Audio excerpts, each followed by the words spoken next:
nas często pytał, kim ty chcesz być. No i dzieciaki odpowiadały piłkarzem, strażakiem, kosmonautą, biologiem, naukowcem. A trzeba powiedzieć chyba wprost i szczerze, że rzadko to się spełniało u tych ludzi, którzy to malowali. Godzimy się z coraz mniejszym poziomem satysfakcji z życia, zapętleni w coś, co nam ktoś narzucił. Kwestia, jak się z tego uwolnić. Masz 20, 30, 40, nawet 50 lat i ty jesteś w miejscu, w którym nie czujesz przyjemności i satysfakcji, to nie jest być może coś, co masz z dnia na dzień zmienić, ale to jest coś, nad czym warto się pochylić. Wydaje się to irracjonalne. Wydaje się to niemożliwe, żeby coś mogło za szybko rosnąć. Determinacja i wiara w samego siebie. To jest dokładnie to, co tworzy potencjał na konkretny wzrost. Partnerem kanału jest Metamorfoza Finansowa. Pierwsza w Polsce bezpłatna platforma edukacyjna o finansach osobistych. Już dziś zadbaj o swoją wolność finansową. Przejdź swoją przemianę i dołącz do wyzwania 6-miesięcznego. Link do bezpłatnej platformy znajdziesz w opisie pod filmem.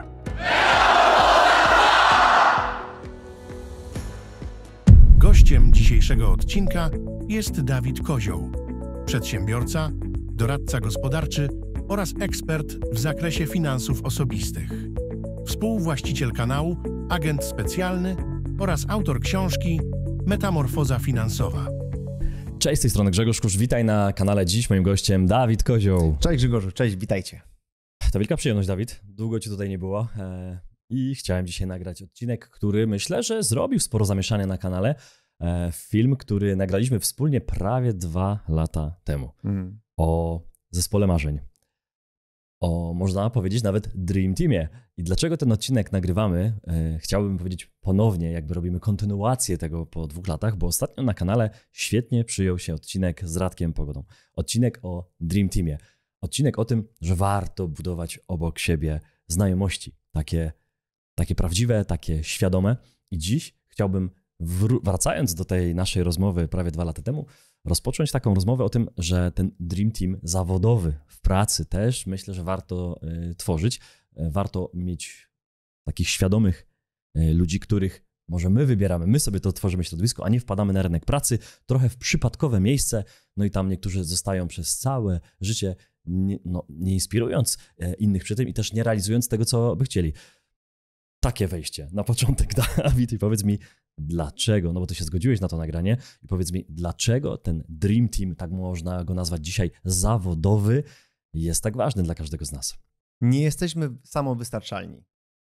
Każdy z nas nie jest samowystarczalny. Radek świetnie przekierował nasze myślenie w ramach takiego codziennego funkcjonowania. Mówił o prawniku, mówił o wsparciu w różnych obszarach zawodowych, ale i takich funkcjonalnych na co dzień, gdzie warto kogoś znać, by do kogoś uderzyć, zadzwonić, bardzo fajne, sam z tego bardzo często korzystam. Ale mając na względzie to, że nie jesteśmy samowystarczalni, że potrzebujemy inspiracji, potrzebujemy różnych środowisk, to warto te środowiska świadomie budować. Bo jeżeli ich świadomie nie budujemy, to są one dziełem przypadku. A jeżeli dziełem przypadku, to pytanie, czy są takie prorozwojowe, takie sprzyjające, jakie sami byśmy chcieli, jakbyśmy sobie je narysowali, czy takie miałyby mieć miejsce. Często funkcjonujemy poprzez schematy, poprzez takie przekonania, często niesprzyjające z lat wcześniejszych. Warto refleksję podjąć w tym temacie, a następnie zacząć budować własne środowisko na nowo. Dzisiaj będziemy mówili o Dream Teamie, elemencie zawodowym, bo na to się umówiliśmy, ale tak naprawdę warto wspomnieć, że element zawodowy, obszar zawodowy jest częścią czegoś większego, a mianowicie naszego życia. W ramach tego życia są różne środowiska, różne Dream Teamy można tworzyć. Teraz pytanie, idziesz rano do swojego miejsca zawodowego, do swojej pracy, w poniedziałek i teraz idziesz tam i się cieszysz, kogo spotkasz?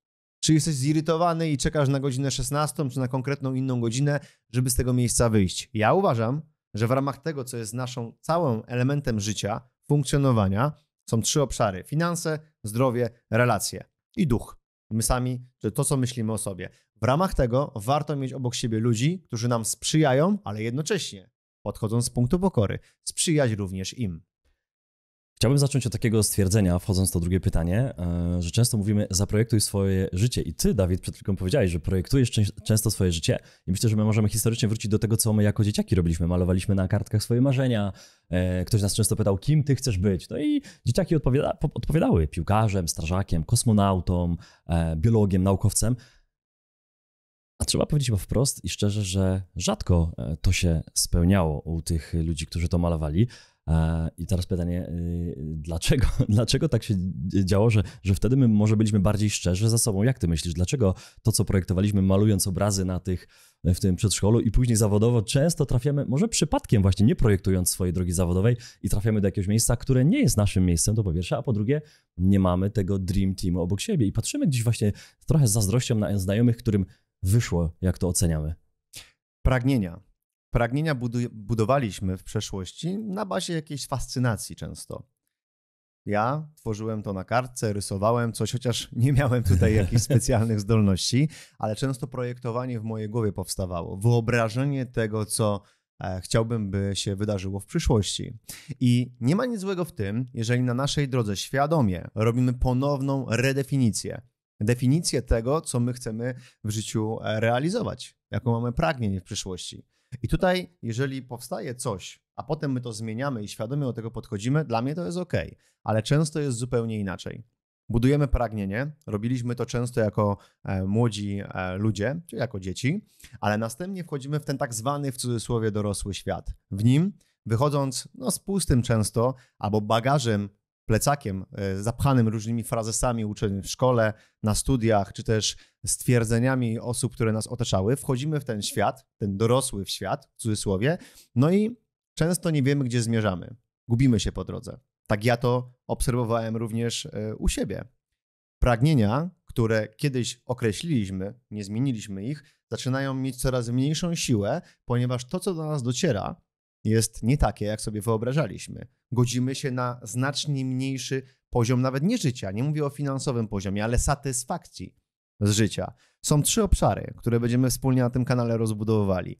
Finanse, zdrowie, relacje i duch. W ramach tych 3 obszarów poruszamy się w kierunku tego, by zbadać i znaleźć punkt satysfakcji z życia dla samych siebie. Budowanie pragnienia, a kolejno podążanie za tym pragnieniem jest oparte o te 3 strefy. I element zawodowy jest ściśle powiązany z tematem finansów. W momencie, jeżeli budujesz sobie jakieś pragnienie, jak twoje życie ma wyglądać, a kolejno pojawiają się bariery, pojawiają się niesprzyjające przekonania, schematy, które do ciebie docierają jako czynniki zewnętrzne od innych osób, o których będziemy, myślę, więcej mówili za chwilę, od tego, co uzyskaliśmy z punktu widzenia impulsów zewnętrznych, jak na przykład social media. Jesteśmy bombardowani komunikatami, które coraz mocniej zacieśniają naszą wyobraźnię i coraz więcej pchają w nas jeden schemat.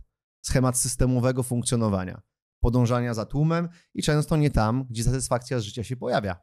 Element zawodowy jest tutaj kluczowy, bo raz, że daje środki finansowe, które umożliwiają wiele realizacji i to w obszarze zdrowia, przyjemności, różnych innych rzeczy, ale również często tam spędzamy nie tyle co 8 godzin dziennie, ale często u wielu osób znacznie więcej godzin w ciągu dnia, a w ciągu tygodnia jest to ogromny obszar czasu, który mocno bodźcuje nas do konkretnego myślenia, do konkretnego działania i często nie takiego, który jest przypisany do tych pragnień, które wcześniej sobie wyobraziliśmy. Godzimy się z coraz mniejszym poziomem satysfakcji z życia, zapętleni w coś, co nam ktoś narzucił. Kwestia, jak się z tego uwolnić. No ty wspominałeś przed chwilką, że też miałeś tą swoją drogę i z tego szukałeś tego idealnego środowiska. Ja również tak miałem, że to środowisko moje, takie rzucone przypadkowo, to pierwsze, zawodowe, ono nie było moim wymarzonym środowiskiem. Ja też go szukałem. I pamiętam, jak myśmy się nawet spotkali, to ty widziałeś to błądzenie nawet u mnie, jeszcze ty powiedziałeś, kuszu, ty jeszcze błądzisz, jeszcze nie wiesz, gdzie idziesz. I to było dobre. I ta nawigacja w postaci tego zespołu marzeń, tego środowiska na pewno wielu z nas pomogła. To teraz, Dawid, przed nami czas przecież, zobacz, Wigilii, za chwilę spotkań takich firmowych.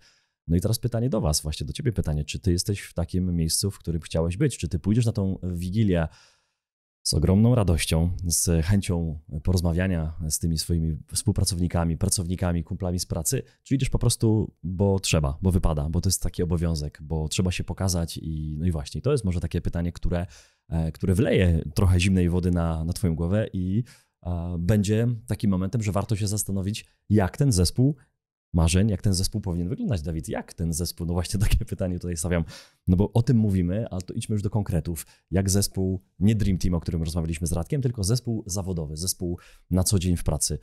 Może na przykładzie twojego zespołu albo zespołów, które ty budujesz, które oglądasz, obserwujesz, bo kiedyś wspomniałeś, że miałeś około 1000 spotkań już biznesowych, więc też widziałeś, co tam za kulisami w firmach się dzieje i gdzie te zespoły dobrze wyglądają, a gdzie są w budowie. No, w samych zespołach pojawiają się różne pozycje. Często jest tak, i to jest bardzo częsty przykład, że osoba będąca w zespole czeka na coś, kto mu coś powie, da do zrobienia, nie wychodzi naprzeciw. I te osoby często charakteryzują się właśnie tym, że są w bierności. Z drugiej strony znacznie mniejsza część osób to są te, które są proaktywne, które dają jakiś przykład, które wynoszą ten zespół na kolejny poziom. Podałeś przykład Wigilii. Ja na wielu wigilijkach byłem, nie tylko w własnej organizacji, ale również jako zaproszona osoba. I oczywiście w ramach tego, co my wykonujemy, nawet my w naszej organizacji, ja sam widzę po niektórych osobach, że one tam są trochę z przymusu, bo warto się pokazać. Jeżeli miałbym powiedzieć, że w mojej firmie jest tak, że wszyscy są, ponieważ chcą być i są chętni, to tak nie jest. Tak nie jest. I co więcej, zauważam, że to jest jakiś często proces. Bo może być tak, że ty dzisiaj nie rozumiesz, po co w ogóle znajdujesz się w tej organizacji, bo jesteś tu dla kasy i tyle. Może być tak, że ty jeszcze nie zaznałeś tej przyjemności z tego, co dzisiaj wykonujesz, a być może to w ogóle nie jest dla ciebie.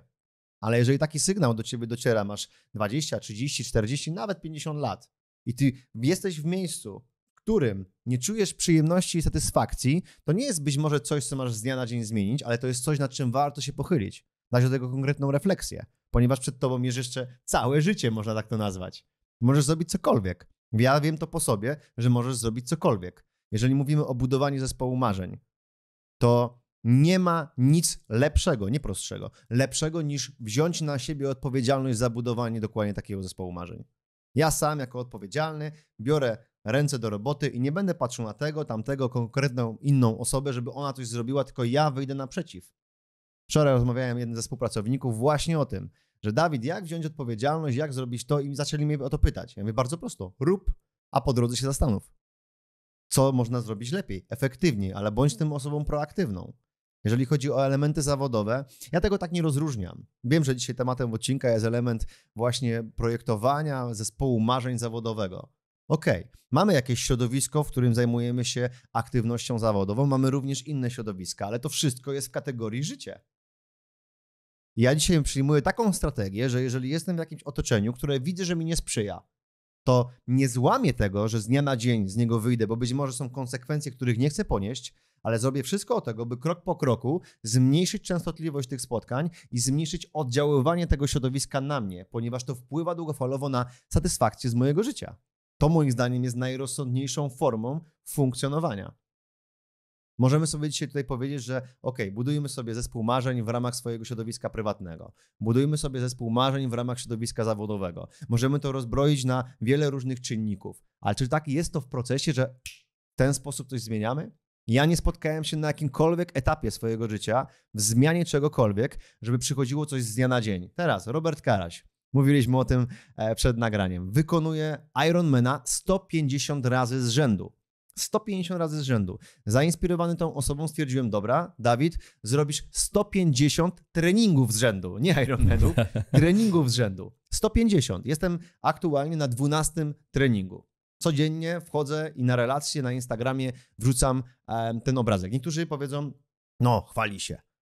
Chwali się, ponieważ pokazuje, że on jest tutaj w procesie. Wiecie dlaczego to robię? Wiecie czemu to robię? Ponieważ daje mi to kolejny aspekt motywacji. Kolejny poziom odpowiedzialności. W ten sposób projektuję swoje życie w stronę satysfakcji.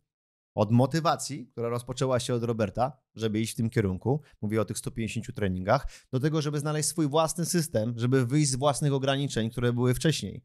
Kilka miesięcy w ogóle nie trenowałem, a ja jestem w treningach 6-7 lat z rzędu, takich bardziej regularnych. Potrzebowałem znów wrócić. Brakowało mi konkretnego środowiska, które miałem wcześniej. Czyli te środowiska są wszędzie, ale my potrzebujemy bodźców na nas samych i określenia, gdzie nasze pragnienie ma nas zaprowadzić. Jeżeli to jesteśmy w stanie zdefiniować, a kolejno stwierdzić, gdzie my się znajdujemy w obszarze zawodowym, prywatnym, jakimkolwiek, zdrowotnym, tym trenerskim, to jesteśmy w stanie krok po kroku coś zmienić, ale z szacunkiem podchodząc do swojego procesu i z taką wiarą w to, że kroczek po kroczku jesteśmy w stanie po prostu posunąć się w kierunku nie lepszym, bardziej sprzyjającym dla naszego po prostu rozwoju. Mhm. Fajnie, że ta inspiracja związana z Robertem Karasiem się pojawiła, bo to jest nadczłowiek. Ja nazywam takich ludzi, którzy robią Ironmana razy 150. To jest po prostu coś... I tutaj ci wtrącę się. Ja też tak uważam, że to jest osoba, która jest no naprawdę na poziomie dla mnie nieosiągalnym. Ja to określam nieosiągalny poziom, ale wiesz co? On kiedyś zrobił pierwszy krok. Tak. On kiedyś przepłynął pierwszy kilometr w basenie. Kiedyś przejechał pierwszy kilometr na rowerze. I kiedyś przebiegł pierwszy kilometr w swoim maratonie. Pierwszy kilometr. Dzisiaj jest na tym poziomie, którym jest, ale kiedyś miał swój pierwszy. I teraz, do was odpowiadając, wasz pierwszy być może właśnie się teraz rozpoczyna w ramach tego, co chcecie zmienić. Zaprojektować, czy to w strefie zawodowej, prywatnej, jakiejkolwiek innej, a takie nagrania, które my wykonujemy właśnie, nie tyle co mają was zainspirować. Mają pokazać, że my na własnej drodze do tworzenia tego, co jest satysfakcją z życia dla nas samych, mamy te same rzeczy.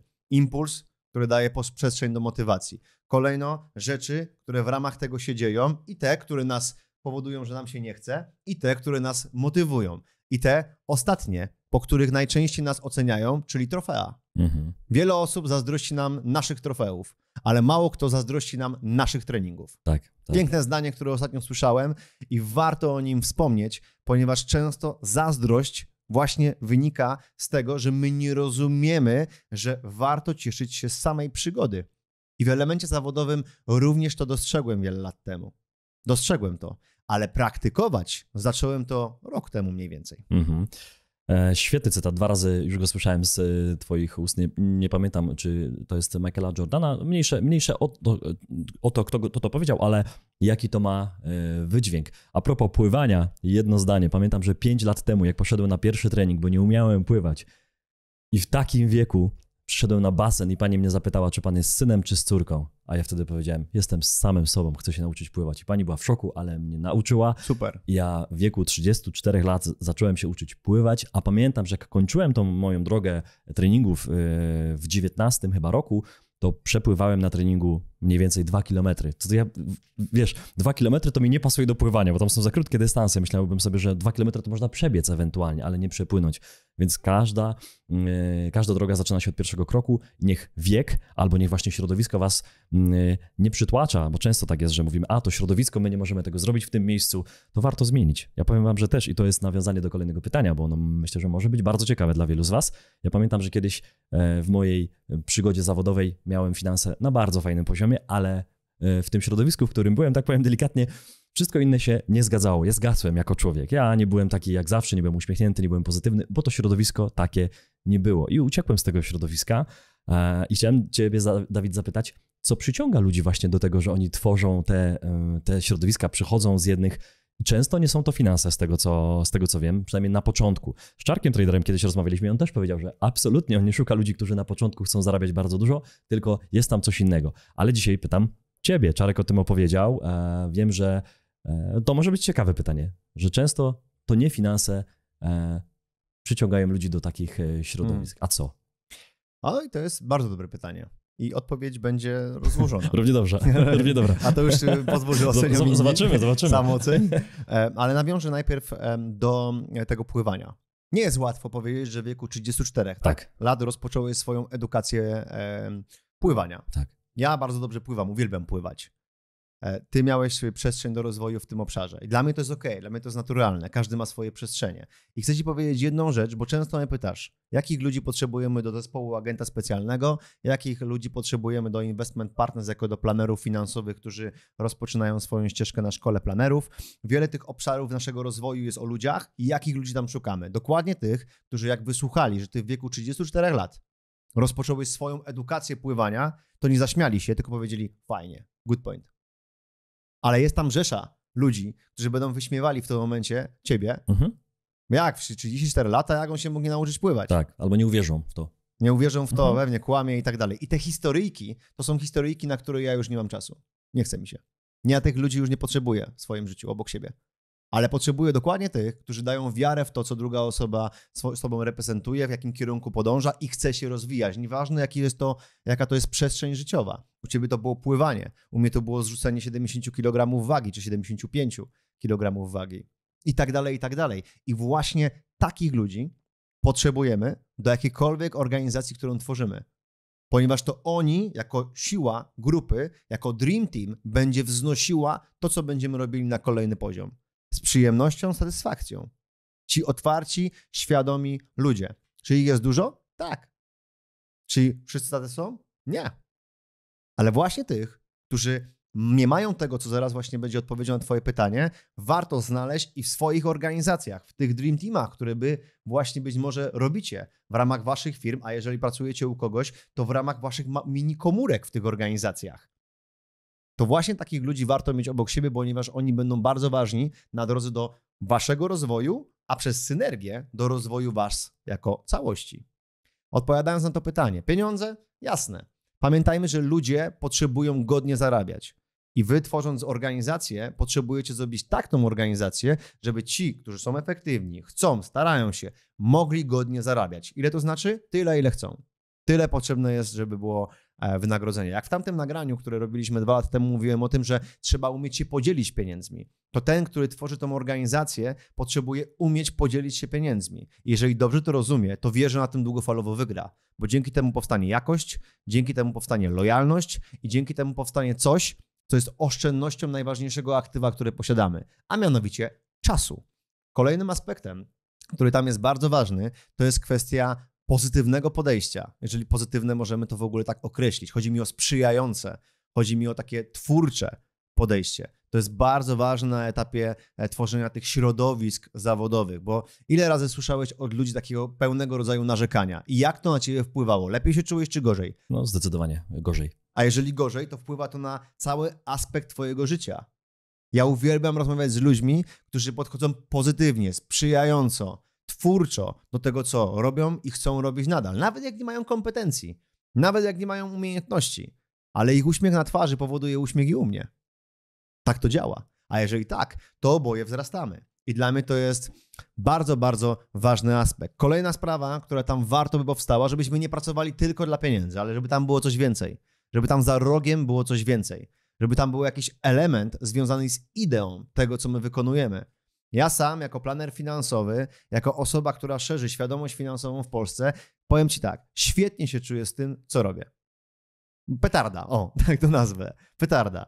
I nie tylko chodzi o to, że mam tego dowód, że ludzie do mnie się zgłaszają i mówią, Dawid, to i to u mnie prosperuje i funkcjonuje. Ale ja wiem, że poza tym, że zarabiam środki finansowe, które dla mnie są ok, to ja jeszcze obok tego, w tym elemencie zawodowego działania funkcjonuję w takim procesie, że tysiące, dziesiątki tysięcy kolejnych ludzi na mocy tej inspiracji poprawia jeden z tych 3 obszarów, o których mówiłem wcześniej. A jak tak, daje sobie przestrzeń do większej satysfakcji swojego życia. Dalej. Kolejne osoby, które wzrastają w ramach tego, co my funkcjonujemy i robimy. I to mi się bardzo podoba. I ten zespół agent specjalny, który część osób teraz to właśnie ogląda i jest tutaj koło tych kamerek, i środowisko finansowo zależni, i środowisko Investment Partners, i nasi partnerzy biznesowi. Kawsy już dają długo, nie? Wspólnie wzrastamy, tak? Wiele osób byśmy mogli tutaj wymieniać. I tutaj pojawia się mega zadowolenie z tego elementu zawodowego, ponieważ ten Dream Team coraz bardziej rośnie. Radek Pogoda, nagranie, o którym mówiłeś, Radka bardzo lubię i oglądałem to nagranie, było bardzo, bardzo, bardzo dobrze opowiedziane. Zainspirowałem się tym nagraniem, więc jak powiedziałeś, nagrajmy kontynuację tego, co było 2 lata temu, ja mówię, ja chcę, ja chcę, ja z przyjemnością, jeżeli mam się czym podzielić, tak tym podzielić się chętnie będę. I w ramach tego ja uważam, że warto powiedzieć, że widzimy tą potrzebę. Widzimy potrzebę, żebyście wy i my mogli dalej budować nasze Dream Teamy w ramach obszarów zawodowych, prywatnych, innych, ale również środowiska agent specjalny. I tutaj możemy powiedzieć wspólnie razem z Grzegorzem, że już niedługo będziemy ogłaszali na kanale ewolucję. ewolucję idącą w kierunku tego, że będziecie jasno mieli powiedziane, jaka jest idea tworzenia treści, które robimy wspólnie na kanale. Drugi aspekt, to co brakuje, bo wiele osób na nas pisze, kiedy możemy się spotkać, jakąś społeczność, wymiana inspiracji. Na konferencji to było pięknie pokazane. To stworzymy społeczność, którą nie my będziemy kontrolować, zarządzać, jak to często wygląda w takich społecznościach, ale was będziemy prosić o wsparcie w realizacji czegoś, żeby świadomi ludzie mieli łatwiejszy dostęp do siebie, łatwiejszy dostęp do komunikacji i na bazie tego po prostu wspólnie wzrastali. Oddamy to w wasze ręce niejako, bo przecież to wy tworzycie ten kanał. Gdyby nie było was, gdyby nie było widzów, komentarzy, wsparcia przez te już ponad 5 lat, no to faktycznie ten kanał by pewnie gdzieś tam po miesiącu się zamknął, może po roku. I słuchamy was, czytamy wasze komentarze na spotkaniach, czy to na kawsach, czy to na naszych konferencjach. Słyszymy, że chcielibyście kontynuację tych spotkań na żywo i zrobienia czegoś więcej, jakiejś właśnie społeczności, żebyście wy jako Polacy mogli nie tylko się widzieć na konferencji przez jeden dzień, ale też w ciągu roku, żebyście mogli korzystać z tego, co macie. I faktycznie to się wydarzy już za chwilę, więc bądźcie na kanale, wkrótce ogłosimy coś więcej. A wracając do naszej dzisiejszej rozmowy, jest jeszcze wiele pytań. Wspomniałeś o wizji i o celu, to jest myślę, że ważne. Pytanie, czy jest potrzebny w takiej organizacji ktoś, kto to jednak kontroluje, kto tego pilnuje, jest jakiś lider, szef, no bo to zawsze jest tak, że jest jakaś firma, mniejsza czy większa korporacja, no to już szczególnie i tam jest ktoś, kto nadaje ten chodźcie ze mną, idziemy w tym kierunku. No i pytanie, jak ważny jest lider i w jaki sposób takiego lidera w takiej organizacji, w takim dream teamie, grupie wybrać? No i tutaj zmieniło się moje podejście w tym obszarze. O. Zmieniło się. Wiele lat myślałem o tym, że może być sytuacja, w której liderzy nie istnieją, ale wszyscy są liderami. Ale na bazie tego zauważyłem, nie tylko u nas, ale kiedyś w innych organizacjach, że tworzy się element anarchii.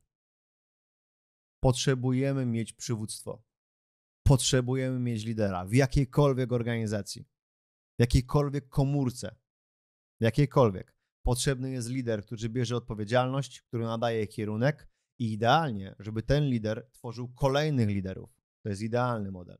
Często tak się nie dzieje, że lider tworzy barierę z innymi osobami w danej organizacji, przez co długofalowo na tym traci. Raz, że jest zawsze potrzebny, a dwa, że te osoby, które są z barierą do niego, czują się coraz bardziej wykluczeni. To nie funkcjonuje dobrze, w szczególności w elementach zawodowych. Dzisiaj wiem, że lider jest kluczowy do tego, żeby spinać wszystko w całość, żeby wziąć odpowiedzialność. Jest to jedna z najtrudniejszych pozycji w organizacji. Jedna z najtrudniejszych pozycji, albo najtrudniejsza nawet pozycja, bo często ten lider potrzebuje podjąć trudne decyzje, a te trudne decyzje mogą się kojarzyć z tym, że jest to nieprzychylnie odbierane przez załogę, ponieważ załoga, jeżeli nie ma odpowiedniego komunikatu i zrozumienia, to nie wie, dlaczego taka decyzja została podjęta. Dlatego tak ważne jest, żeby lider funkcjonował w poziomie transparentności w danej organizacji, dużej transparentności, czyli przedstawiał intencje konkretnych rzeczy, a dzięki temu pojawi się zrozumienie, a na bazie zrozumienia będzie przychylność do realizacji, a kolejno do dalszego sprzyjającego wzrostu. Lider jest niezbędny w jakiejkolwiek organizacji. Nie jestem w stanie sobie wyobrazić organizacji, w której lider nie funkcjonuje, nie istnieje, a jeżeli tak jest, to jest albo element stagnacji, a jak stagnacji, długofalowo patrząc, to jest spadek. Albo spadku, po prostu rzecz biorąc. Jeżeli mówimy o organizacjach, które rosną, tam zawsze stoi za tym lider. To nie znaczy, że to jest frontman. Często jest odbierana osoba, że frontmanem, czyli jakąś osobą, taką twarzą danego projektu jest X. Powiedzmy sobie, agent specjalny, Grzegorz Kusz, frontman kanału. Ty jesteś najbardziej rozpoznawalną osobą, tak? I żeby każdemu to zobrazować. I to jest w porządku. To jest jakaś rola. No ale przy tym, czy to ta osoba musi być jednocześnie tak samo liderem całego kanału? Nie musi być, ale może.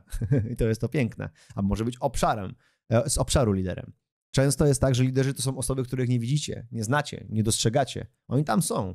Jeżeli coś rośnie, jest potrzebna osoba odpowiedzialna, proaktywna, prorozwojowa i jeżeli ma to rosnąć zdrowo i długofalowo, tam potrzebne są elementy jakości, etycznego podejścia do całej organizacji, fair funkcjonowania, odpowiedniego zapłacenia tego osób, które się starają, docenienia, bo docenianie drugiej osoby jest moim zdaniem jeszcze ważniejsze niż odpowiednie zapłacenie jej za wykonywane czynności zawodowe.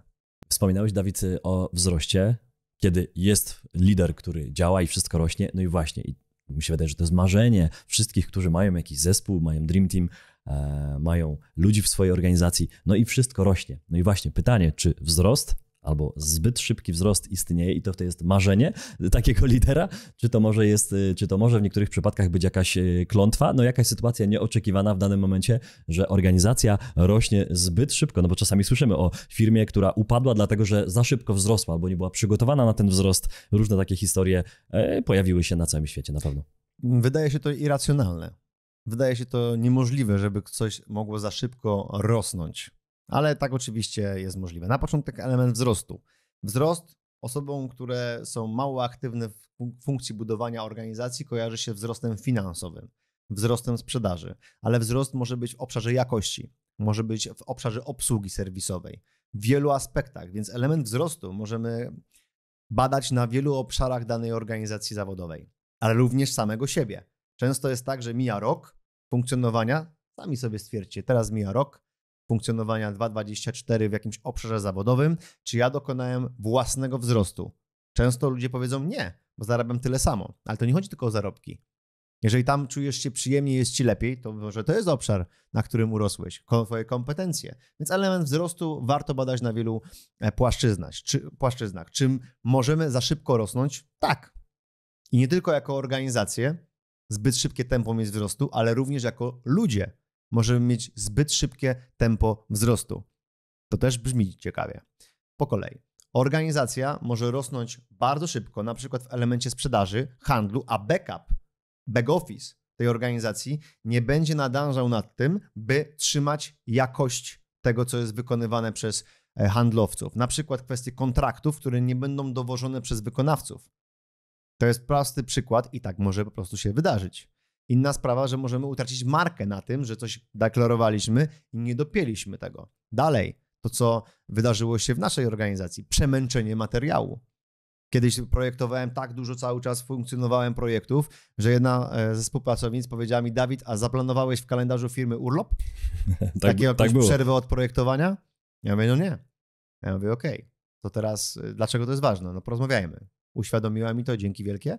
Ja rozpisuję taki kalendarz dla organizacji, co się dzieje w konkretnych miesiącach i żeby włożyć tam okres, w którym nie będzie jakiegoś mocnego, twórczego funkcjonowania, żeby ludzie mieli troszeczkę odpoczynek. I co? To jest bardzo ważne, ponieważ jeżeli to nie nałożyłbym, to przemęczenie materiału spowodowałoby to wypalenie tych osób. Więc to jest bardzo ważne, żeby osoba, która nadzoruje procesy, funkcjonowała w myśli tego, żeby druga strona również miała swój komfort funkcjonowania. Więc to również jest taki przykład. A jeżeli chodzi o osobę, samego siebie, no wyobraź sobie, że jesteś tak zapędzony w twórcze działanie zawodowe, że zapominasz o swojej rodzinie. I tam masz wzrosty w elemencie zawodowym. Ale co z tego, jeżeli twoja rodzina cierpi w cudzysłowie? Twoja relacja się tutaj oddala. Co więcej, zaniedbanie zdrowotne, które ja doświadczyłem, tak? Że grubłem cały czas, bo zawodowo się zajmowałem biznesem i tu miałem obszary tak zwanych zwycięstw, no ale w obszarze zdrowia nie było takiego progresu. To również zaniedbanie w tych innych obszarów, czyli mamy 3 obszary: zdrowie, finanse, relacje i duch, mogą powodować to, że na niektórych obszarach możemy stwierdzić, że zawodowo zbyt szybko rośniemy, ale tu uwaga, bo mówimy o zbyt szybkim wzroście. Ale porozmawiajmy jeszcze chwilę o zbyt powolnym. Tego często też nie dostrzegamy. Jeżeli byśmy sobie mieli powiedzieć, za ostatnie 5 lat element zawodowy, wynagrodzeń, czy pracuję na etacie, czy jestem na B2B, z kimś współpracuję, czy tworzę biznes. Za ostatnie 5 lat, jaki wzrost konkretnie dokonałem? I czy ten wzrost, jeżeli powtórzę za kolejne 5 i za kolejne 5 lat, czy to mi daje tą przestrzeń, która pozwala mi nie zmniejszać moich pragnień, które sobie kiedyś powołałem? Bo jeżeli nie, to potrzebuję również tym elementem się zająć i tutaj tworzyć w ramach tego swój własny dream team zawodowy. Można to zrobić w ramach swojego miejsca pracy, można to zrobić zmieniając miejsce pracy, można to zrobić przekształcając swoje funkcjonowanie zawodowe, przebranżowić się. Można to zrobić tak, jak niektórzy dołączają do szkoły planerów. No i oczywiście na 100 osób, które dołącza, 30 odnajduje tu swoje miejsce. 70 nie, 30 tak. Wiele obszarów zmian. Bo jeżeli nie zrobimy z tym nic i będziemy również w tym obszarze zawodowym, zarobkowym powoli za wolno rośli, to doścignie nas element tego. Albo zmniejszymy nasze pragnienia, bo nasz potencjał finansowy będzie nas blokował, by tworzyć twórczo to, co nas interesuje, albo to, co wielu z nas czeka, element emerytalny. Element emerytalny, jeżeli na niego się nie przygotujemy, to pamiętajmy, z Zakładu Ubezpieczeń Społecznych za dużo nie dostaniemy. I Warren Buffett powiedział piękne zdanie i się z tym zgadzam. Albo znajdziesz sposób, żebyś zarabiał pieniądze jak śpisz, albo będziesz pracował do śmierci. I tak to konkretnie jest. Zamiast spania. Albo można przyjść, tak jak niektórzy z naszych widzów, do naszego kanału i zacząć z nami współpracować, bo też takie historie mamy, które naprawdę trwają i wygląda to bardzo dobrze. Dawid, to może ostatnie pytanie, bo temat bardzo długi, można by rozmawiać, ale dzisiaj spróbujmy to zamknąć w pół godziny. Wspominaliśmy teraz o wzroście organizacji, jest też wzrost indywidualny. No i teraz mamy spotkania z każdym człowiekiem indywidualnie, często rozmawiamy, wydaje się, że szczerze, no ale właśnie, czasami są obiecanki, cacanki, tak to można nazwać. No i jak odróżnić faktycznie takie prawdziwe cele, autentyczne cele od takich powierzchownych deklaracji, bo czasami ludzie obiecują, mówią, wiesz, tak, Dawid, ja zrobię taki wynik, ja sprzedam, ja dowiozę, ja ogarnę, ja to wszystko ogarnę, no a później przychodzi życie. No i właśnie, jak odróżnić te jednostki, którym może warto poświęcić więcej czasu? Jak to u ciebie wygląda? To jest ciekawe pytanie. Bo zobacz, jeżeli kogoś znamy, to z punktu widzenia doświadczeń z tą osobą wiemy, jak wydarzyło się w przeszłości to, co deklarowała. Deklarowała, zrobiła lub nie. Więc wtedy łatwiej jest odróżnić, co być może teraz ten człowiek powiedział, będzie. Będzie to konkretną rzeczą, którą on będzie tworzył, to jest pustą deklaracją, która prawdopodobnie nie zamanifestuje się. Ale jeżeli mówimy o osobie, której nie znamy, to my nie jesteśmy w stanie stwierdzić na bazie tego, co padło w naszą stronę, czy to jest pusta deklaracja, czy to jest coś, w co on będzie mocno szedł. Wielokrotnie się na tym, można powiedzieć wprost, przejechałem, że powiedziałem, ta osoba, to co powiedziała, prawdopodobnie z tego nic nie będzie, a ta osoba, i to bardzo często, no widać, że tutaj będzie konkret. I zupełnie odwrotne efekty widziałem. Kwestia tego, że my nie znamy tego człowieka w środku. Nie znamy jego przekonań, jego schematów, w którymi on funkcjonuje. A tak naprawdę determinacja i wiara w samego siebie tworzy ewentualny rezultat. Bo co innego? Intelekt? Znam wielu ludzi, którzy są znacznie inteligentniejsi ode mnie, ale tych rezultatów nie osiągają. Nie tych, co ja bym chciał, tylko tych, co oni deklarują. Bo o tych myślę, konkretnie rzecz biorąc. To intelekt to nie jest. Środowisko? Znam wielu ludzi, którzy są w pięknych środowiskach od małego, ale tak są rozleniwieni przez to, że również nie osiągają tych rezultatów.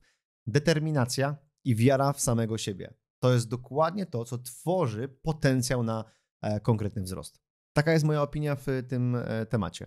Z tym, że warto to jeszcze zauważyć jedną rzecz, że rozmawiając z drugą stroną, ja często spoglądam tej osobie w oczy. Jak widzę, że ona ucieka, ściemnia mi często ta osoba, to ja wiem, że ona sama w to nie wierzy, co ona do mnie mówi. To też wiem, że prawdopodobnie ten rezultat nie będzie szedł w kierunku takim, jakim bym chciał, żeby szedł. Albo jakby ona chciała i deklaruje w tym momencie. Ale jeżeli nawet ktoś nie ma podstaw, kompetencji, po tej osobie nie dostrzegam, żeby ta osoba mogła iść w tym kierunku, ale ona w to mega wierzy. Jest zainspirowana. Ile takich przemówień od swoich współpracowników widziałem, że łzami w oczach mówili, że coś zrobią, że chcą osiągnąć. To ja jej wierzę. Co więcej, tam dam wsparcie, ponieważ tam jest ta determinacja i ta wiara. I te dwie rzeczy, jeżeli są, to warto w taką osobę zainwestować. Nawet jeżeli nam się nie wydaje. W twojej książce, momenty. Przypomnij sobie tego chłopaka na początku, który biegał i wskazywał różne rzeczy i szukał informacji. Przypomnij sobie moje zdjęcia, mnie, 12 lat temu. Co my tam mieliśmy innego jak nie determinację i wiarę? I tak bym to określił, czyli tu bym szukał. Jeżeli te dwie rzeczy są spełnione, tak warto w tym kierunku iść. Ale jeżeli ktoś nie ma determinacji, nie wierzy w to, co robi, nie wierzy w to, co mówi, to prawdopodobnie potrzebuje jeszcze inspiracji w tym zakresie. A my na pewno ją tutaj damy. Wczoraj słyszałem takie zdanie na pytanie, co wpływa na to, ile zarabiasz. No i człowiek, którego słyszałem, nie pamiętam nazwiska, bo gdzieś to w trakcie jazdy autem, powiedział, że 85% twojego wynagrodzenia to jest twoja wiara w siebie, determinacja, a resztę znajdziesz po drodze, że nie musisz mieć właśnie całej wiedzy po drodze do zarabiania pieniędzy, bo często ona jest. Wspomniałeś przykład rozleniwionych ludzi, którzy są w pięknych środowiskach dających możliwości, ale ludzie z tego nie korzystają, bo są właśnie rozleniwieni i myślą, że samo urodzenie się w danym miejscu, w danej rodzinie czy w danym środowisku sprawi, że oni już będą mieli życie ułożone, mówiąc to tak kolokwialnie. Zgadzam się z tobą, a wiesz co jest jednym z największych blokad do zarabiania większych środków finansowych? Arogancja. Mnóstwo arogancji widziałem w elemencie nie tylko zarabiania, ale elementów zdrowia, wielu obszarów życia, że my jesteśmy aroganccy. Po prostu. Pokora. Pokora prowadzi w kierunku rozwoju. To dostrzegłem jakiś czas temu i tym się coraz mocniej kieruję. Ja sam byłem wiele lat arogancki i dostawałem na to bęcki. I okej, dzięki wielkie. Nie przyjmowałeś nawet krytyki w związku z tym, pamiętam. No. Było tak. Tak było. Było tak. I super. Taki byłem. Taki jest. Ale nastąpiła zmiana. No i fajnie. Jestem dalej w procesie. Pokora. I tutaj, poza tą determinacją, o której wspomniałeś, warto być pokornym. Bo wtedy, jeżeli usłyszysz coś od kogoś, nawet się z tym nie zgadzasz, to powiesz sobie, okej, jest to element do przemyślenia. Ale jeżeli jesteś arogancki i usłyszysz coś, z czym się nie zgadzasz, tak w tym momencie wyłączysz potencjał tego, co usłyszałeś, zaczniesz już nie słuchać i być może minie cię coś, co mogło dać ci przestrzeń na rozwój. I to wielokrotnie robimy. Jesteśmy po prostu bardzo często aroganccy. Warto to wyłączyć. Pokora, ale też nie przesadna, żeby się zamknąć, tak? Po prostu takie stąpanie po ziemi w odpowiedni sposób, wiara w siebie, pokora, uśmiech i spoglądanie w oczy drugiego człowieka, co mi się bardzo podoba, że często o tym wspominamy.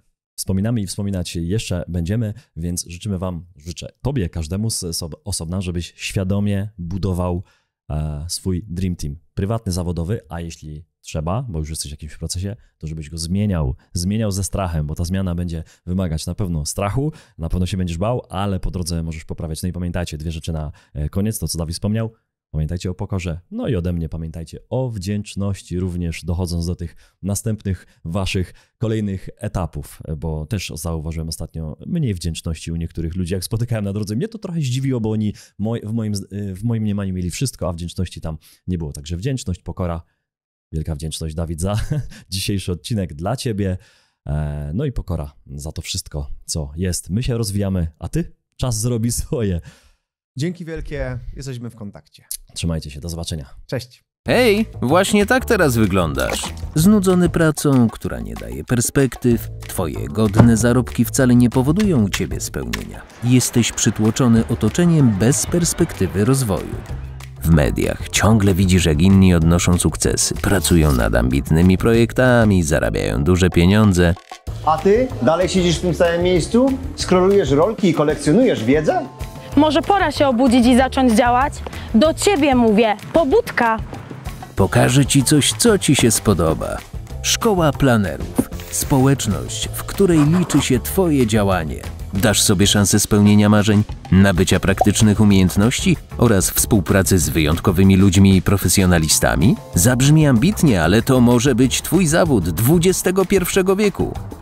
Szkoła planerów. Tutaj wiedza od początku łączy się z praktycznym działaniem w świecie finansów. To przygoda, do której dołączysz i już na starcie możesz kreować własną ścieżkę biznesową i zarobkową. Jeśli chcesz wyrwać się z nudy, sięgnąć po nowe wyzwanie, czy po prostu znaleźć swoją zawodową drogę, Dołącz do nas i twórz z nami wyjątkową społeczność. Szkoła planerów!